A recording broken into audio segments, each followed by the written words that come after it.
Welcome to the Histories of Northamptonshire podcast series, and this episode number 1. Recorded on location, each episode tells the story of one of the many and varied objects which are the focus of the exhibition A History of Northamptonshire in 100 Objects. The exhibition runs at the Northampton Museum and Art Gallery between the 20th of September 2025 and February 2026. Selected by local individuals, heritage groups and the museum's own curators, each object tells a different story from the county's past. And so, to our guest for this episode. My name's Ian Clark. I'm coordinator for the Northamptonshire Regionally Important Geological Sites, or RIGS, also known as Local Geological Sites. That's a fascinating term for an organisation. You have the very first item, the very first object in the exhibition telling the histories of Northamptonshire. What is that item? This object is what is known as a brachiopod fossil. Brachiopods are shells in fossil terms, but as organisms they have their own phylum. So while they look like any other two-valved shell, they're a totally distinct family. So they're not the same as oysters and scallops.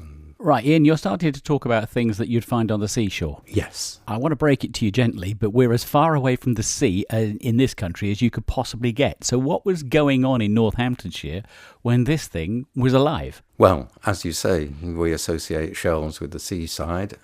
We were underwater. We were situated just offshore in a seaway between two land masses.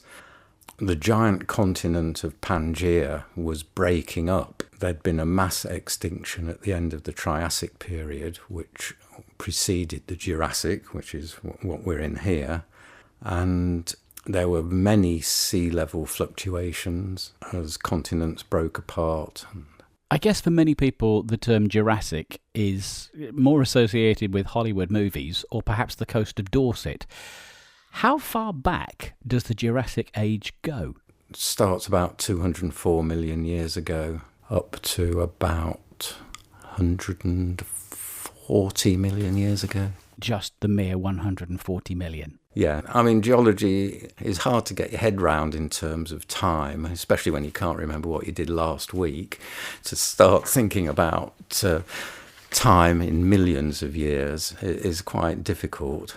Welcome to my world. So we're talking about a seawater organism, yeah, which, however many hundreds of millions of years ago, inhabited what we now call Northamptonshire. That's right. We learn every once in a while that the world is a constantly shifting organism in its own right, I suppose. Northamptonshire, back then, where was it? Because it wasn't where it is now. No, it wasn't. We were down roughly where the southern Mediterranean is. And it was a greenhouse world. We talk about climate change today and global warming. Back 168 million years ago, the surface temperature of the Earth was about 5 to 10 degrees hotter than it is now. We're struggling with a rise of 1.5 degrees centigrade.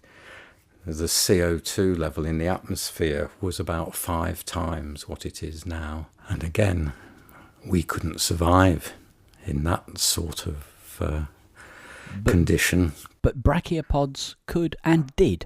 Yeah, and they're fairly simple creatures. They've got two valves, two shells, attached to the seafloor by a stalk or pedicle, and they were filter feeders, which is still a common way of earning a living for many organisms today. There aren't many brachiopods still around, though, in the modern world. They've suffered a bit over time.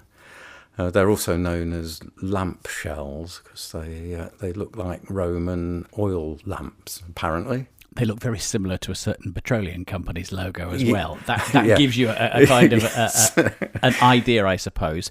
But when people come to the exhibition, and we do hope that people will come to the exhibition and come and see these objects for themselves, what they will find is something that is actually very small. It's tiny. It is, yes, very delicate looking. You wonder how they've survived in any form, but their shells are made of calcium carbonate, which is is a good material for fossilisation, so that helps them. Do we know where this particular fossil was found? Yes, well, I found my examples at Irchester Country Park. Now, for people that go over to Irchester Country Park, again, they will think this has got nothing to do with the seaside. But we have to consider that Northamptonshire, number one, didn't exist as Northamptonshire in that age. How common are these particular brachiopods? How easy are they to find over in that part of Northamptonshire?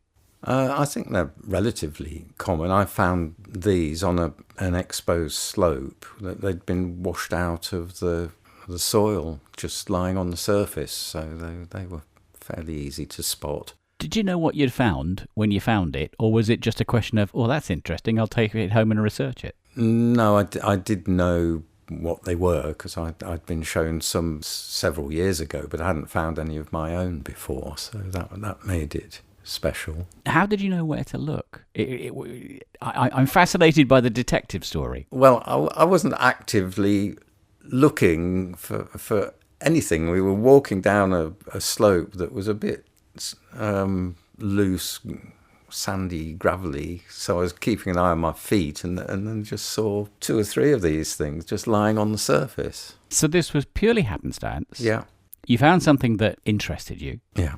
Then the detective work as to what it was and what its story is began. Yes, that's right. And looking it up, I was able to identify it, and it was found it's called Kallirhynchia Sharpi. Now, the Sharpi part of the name comes from Samuel Sharp, who was a Northamptonshire geologist. So it's this particular species is named after him.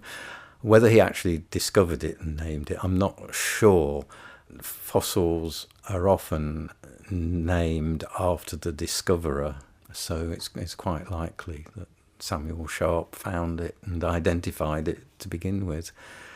So yes, these come in found in the top of the middle Jurassic in the Great Oolite group, at the base of the Great Oolite. Ian, what is your reaction to this particular item? You've said that you found it almost accidentally, but it captured your imagination. What is your feeling about the piece to the point where you've now suggested that it should be in the exhibition? I think my first reaction was, perhaps I'm the first human to see this, which is quite a common reaction to finding fossil life. So that was one important thing. Then the other was the connection with Samuel Sharp. And then I thought, well, he turned out to have been quite an important aspect of Northamptonshire's geological history in terms of identifying what was here. And then that moved me on to another Northamptonshire geologist, B.B. Thompson, whose collection, I think, is here at the museum, or most of it. And then I sort of came to the realisation that we've got other geological connections with other geologists, notably William Smith, Strata Smith, who produced the first geological map of England and Wales, who died in Northampton and is buried at St Peter's Church. So this item that goes back hundreds of millions of years, an innocent little brachiopod, you kicked it over on a walk in Irchester, picked it up because it was of interest to you. It then told you where Northamptonshire had come from. It also told you about a time when Northamptonshire was covered in water, so this is a seawater organism. And now, because of people who identified the brachiopod in the first place, gave it its name, do we call this brachiopod a Northamptonshire brachiopod? Is it fair to say that? Well, it's not unique to Northamptonshire, unfortunately. Perhaps brachiopods are common throughout this level in the strata. So, again, it's part of this long Jurassic belt that goes from Dorset right up into Yorkshire. Ian, when did you discover this particular object? It's about 6 years ago, probably. So recently, relatively Fairly speaking. recently. Just in case anybody else is interested in literally following in your footsteps, what are the best ways to go searching for items like this, and what do you then do with them to preserve them and take good care of them? Well, I think you've got to have a a sense of looking for things. You need to know the right sort of rocks where you might find fossils. Sometimes, well, often for me, the hardest bit is the identification. I found one last week, and we found a fossil shell in the ironstone. I knew that Northampton sand ironstone is fossiliferous, but not excessively so, and often you only find the mould rather than the actual shell. So have a look on your journeys. If you find something interesting, pick it up, dust it off, take care of it, and then do your homework. Yes, that's right, yes.